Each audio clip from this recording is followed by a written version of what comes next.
പാർലമെന്റിൽ ഇന്നും പ്രതിപക്ഷ പ്രതിഷേധമുണ്ടായി. ആഭ്യന്തരമന്ത്രി അമിത്ഷാ ഇന്നും സഭയിലെത്തിയിട്ടില്ല. ലോക്സഭയും രാജ്യസഭയും 12 മണിവരെ നിർത്തിവെച്ചു. പ്രധാനമന്ത്രിയും ആഭ്യന്തരമന്ത്രിയും സഭയിലെത്താത്തതിൽ പി സന്തോഷ് കുമാർ മലയാളത്തിൽ വിമർശനം ഉന്നയിച്ചു. FCRA ബിൽ ചർച്ച ചെയ്യണമെന്നാവശ്യപ്പെട്ട് കൊടിക്കുന്നിൽ സുരേഷ് MP ലോക്സഭയിൽ അടിയന്തര പ്രമേയത്തിന് നോട്ടീസ് നൽകിയിട്ടുണ്ട്. വിലക്കയറ്റം വളരെ ഗുരുതരമായൊരു പ്രശ്നമാണ്. പക്ഷേ പ്രധാനമന്ത്രിയും ആഭ്യന്തരമന്ത്രിയും സഭയിൽ വരണമെന്ന് പ്രതിപക്ഷത്തിന് നിർബന്ധിക്കേണ്ടുന്ന ഒരു സാഹചര്യത്തിൽ ആരോടാണ് ഈ വിഷയം ചർച്ച ചെയ്യേണ്ടതെന്ന് എനിക്ക് മനസ്സിലാവുന്നില്ല. നമ്മുടെ ജനാധിപത്യം ഇത്ര ഇറസ്പോൺസിബിൾ ആകാൻ പാടുണ്ടോ? രാജ്യത്തിന്റെ പ്രതിപക്ഷ നേതാവിന് പോലും സംസാരിക്കാൻ അവസരം കൊടുക്കാതെ എന്ത് പ്രശ്നമാണ് നമുക്ക് ചർച്ച ചെയ്യാൻ പറ്റുക? LOPക്ക് അവകാശമില്ല, ആർക്കും അവകാശമില്ല. പിന്നെ എന്താണ് സാർ ഈ കാര്യം ചർച്ച ചെയ്യാൻ പോകുന്നത്? നമ്മള് ഇത് വളരെ ഗുരുതരമായ പ്രശ്നമാണ്. ഈ ഗവൺമെന്റ് എല്ലാ രംഗങ്ങളിലും പരാജയപ്പെട്ടു. ആരെയും സംസാരിക്കാൻ അനുവദിക്കുന്നില്ല. എങ്ങനെയാണ് ഈ സംവിധാനം മുന്നോട്ട് പോകുന്നത്? അതെനിക്ക് മനസ്സിലാകുന്നില്ല.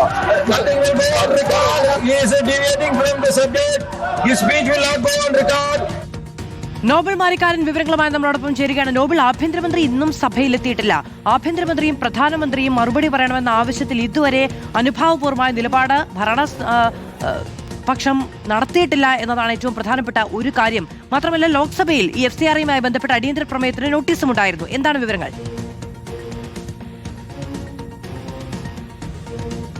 മധു, പാർലമെന്റ് ഈ വർഷകാല സമ്മേളനം അവസാനിക്കാൻ ഇനിയുള്ളത് വെറും 3 ദിവസം മാത്രമാണ്. വ്യാഴാഴ്ച വരെയാണ് സമ്മേളനം ഉള്ളത്. കഴിഞ്ഞ മാസം 20-ാം തീയതി ആരംഭിച്ച സമ്മേളനത്തിൽ ഈ ദിവസം വരെ കേന്ദ്ര ആഭ്യന്തരമന്ത്രി അമിത്ഷാ സഭയിൽ എത്തിയിട്ടില്ല എന്നാണ് ഏറ്റവും പ്രധാനപ്പെട്ട കാര്യം. ഇന്ന് അദ്ദേഹം സഭയിൽ എത്തുമെന്ന ചില റിപ്പോർട്ടുകളുണ്ടായിരുന്നു. പ്രത്യേകിച്ച് കേരളത്തെ കേരളം എന്നാക്കുന്ന നേരത്തെ ഓർഡിനൻസ് ഇന്ന് ബില്ലായി തന്നെ അദ്ദേഹം അവതരിപ്പിക്കേണ്ട. ഒപ്പം ഈ സഹകരണ മേഖലയുമായി ബന്ധപ്പെട്ട അദ്ദേഹത്തിന്റെ ബില്ലുണ്ട്. ഈ 2 ബില്ലുകൾ ഉള്ള പശ്ചാത്തലത്തിൽ അമിത്ഷാ ഇന്നിപ്പോൾ രാവിലെ സഭയിൽ എത്തുമെന്നായിരുന്നു എല്ലാവരും പ്രതീക്ഷിച്ചത്. പക്ഷേ സഭാ നടപടികൾ ആരംഭിച്ചപ്പോൾ ലോക്സഭയിലോ അല്ലെങ്കിൽ രാജ്യസഭയിലോ പ്രതിപക്ഷം ഇത്തരത്തിൽ അമിത്ഷാ എത്തുന്ന സാഹചര്യം ഉണ്ടായില്ല. പിന്നാലെ പ്രതിപക്ഷം ശക്തമായ വിമർശനവും പ്രതിഷേധവുമായി എഴുന്നേറ്റു. സഭാ നടപടികൾ പൂർണ്ണമായും സ്തംഭിക്കുന്ന സാഹചര്യം ഉണ്ടായി. സന്തോഷ് കുമാർ MP ആണെങ്കിൽ മലയാളത്തിൽ സംസാരിക്കുന്ന നമുക്ക് കേൾക്കാൻ കഴിഞ്ഞു. കഴിഞ്ഞ ദിവസങ്ങളിലൊക്കെ ഇത്തരത്തിൽ വിവിധ വിഷയങ്ങൾ ഉന്നയിക്കാൻ സമയം കിട്ടുമ്പോൾ അവർ ഇംഗ്ലീഷിൽ കേന്ദ്ര ആഭ്യന്തരമന്ത്രി അമിത്ഷയ്ക്കെതിരെ സംസാരിക്കുമ്പോൾ ആ നിമിഷം തന്നെ മൈക്ക് കട്ട് ചെയ്യുന്നതായിരുന്നു സാധാരണഗതിയിൽ കാണാറുള്ളത്. പക്ഷേ സന്തോഷ് കുമാർ ഇപ്പോൾ മലയാളത്തിൽ സംസാരിച്ചുകൊണ്ട് അദ്ദേഹത്തിന് ആ സംസാരം ഏറെക്കുറെ മുഴുവിപ്പിക്കാൻ കഴിഞ്ഞു എന്നാണ് എടുത്തു പറയേണ്ട കാര്യം. എന്താണെങ്കിലും വലിയ പ്രതിഷേധമാണ് അമിത്ഷയ്ക്കെതിരെ ഇന്നും ഇരു സഭകളിലും ഉണ്ടായത്. സഭാ നടപടി ഇതോടെ